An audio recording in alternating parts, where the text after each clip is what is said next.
I still remember the sound of rain tapping against our kitchen window that evening like it was trying to warn me. My name is Emily, and for 12 beautiful years, I thought I had the kind of marriage other women envied. Mark and I built a life together, 2 kids, a cozy house in the suburbs, Sunday pancakes, and late-night talks about our dreams. He was my safe place, or so I believed. That night he called at 7:15, voice tired but calm. "Babe, I'm so sorry. Traffic is insane downtown. There's an accident on the bridge. I'll be home as soon as I can."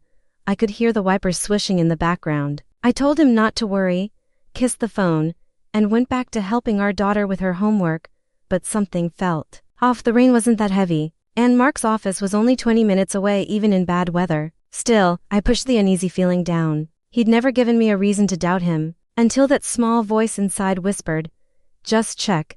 I opened the Find My app we'd shared for years in case of emergencies. My heart was beating normally when the little blue dot appeared. Then everything stopped. The dot wasn't on the bridge. It wasn't even on the highway. It was glowing brightly at the Grand Regency Hotel 20 miles in the opposite direction. I stared at the screen until my eyes burned. The hotel we'd stayed at on our 10th anniversary. The same hotel where he once whispered that I was the only woman he'd ever need. My hands started shaking. I refreshed the app 3 times, praying it was a glitch. It wasn't. That was the moment my perfect world cracked wide open, because the man who promised me forever had just lied about something as ordinary as traffic. And I was about to discover why. I sat there frozen while the kids laughed in the next room. My chest felt like someone had reached inside and squeezed. How many times had he used that same excuse? How many nights had I waited up with dinner getting cold, believing he was just battling rush hour? I didn't scream. I didn't cry yet. I just sat in the dark and watched that blue dot move inside the hotel. After 40 agonizing minutes, it finally left the parking lot and started heading home. I quickly turned off the app, wiped my eyes, and forced a smile when he walked through the door smelling faintly of someone else's perfume. "Hey love," he said, kissing my forehead like nothing had changed. "Sorry I'm late. That traffic was brutal." I nodded, throat tight. Yeah, it must have been. That night I barely slept. Every memory replayed in my mind: our wedding, the birth of our babies, the vacations, the I love yous whispered in the dark.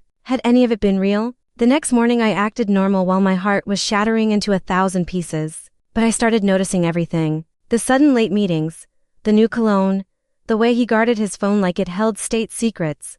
3 days later I couldn't take it anymore. While he was in the shower I opened his messages. There it was. Her name Rachel. Hotel receipts. Heart emojis. "Can't wait to see you again, baby. Tell your wife the usual story." The words sliced through me like glass. I felt sick, broken, completely destroyed. 12 years of love reduced to the usual story. I locked myself in the bathroom and cried until I had nothing left, but somewhere between the sobs, something shifted. The pain didn't disappear, it turned into something sharper. A quiet, burning strength I didn't know I had. I wasn't going to fall apart in front of him. I wasn't going to let him see how deeply he had shattered me. Instead, I wiped my tears, looked in the mirror, and made a promise to myself.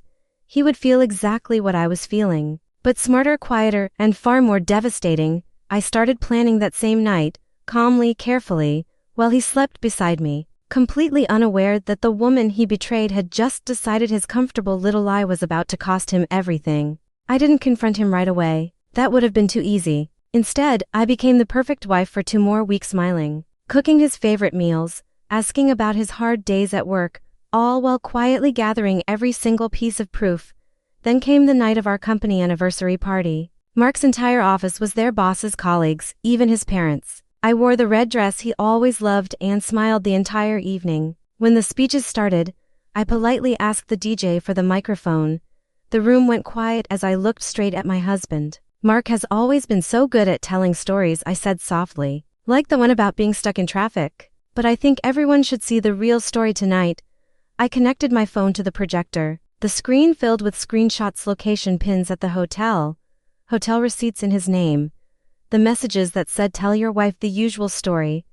Gasps rippled through the room. Mark's face went white. His mother covered her mouth. His boss looked like he'd been slapped. I spoke calmly, voice steady even though my heart was racing. "I loved you with everything I had, but lies this big don't just hurt one person, they destroy a whole family. I'm done protecting your secrets." I handed him the divorce papers I'd already had drawn up, right there in front of everyone. Then I walked out with my head high while cameras flashed and whispers exploded behind me.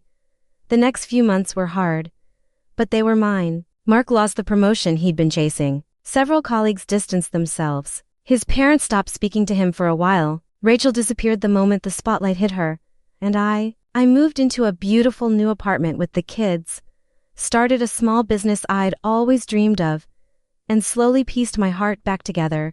Today I stand taller than ever. The woman who once waited in the dark for a lying husband is now the woman who chooses herself first. If there's one thing I want you to remember from my story, it's this: never ignore that quiet voice inside you. The truth always finds its way out. And when someone breaks your trust, you don't have to scream or destroy them in anger. Sometimes the most powerful revenge is simply refusing to let their lie define your worth. You deserve someone who chooses you every single day, even when traffic is bad. Thank you for listening to my story. If it touched you, please share it with someone who needs to hear they're not alone. And remember, your peace is the best revenge of all.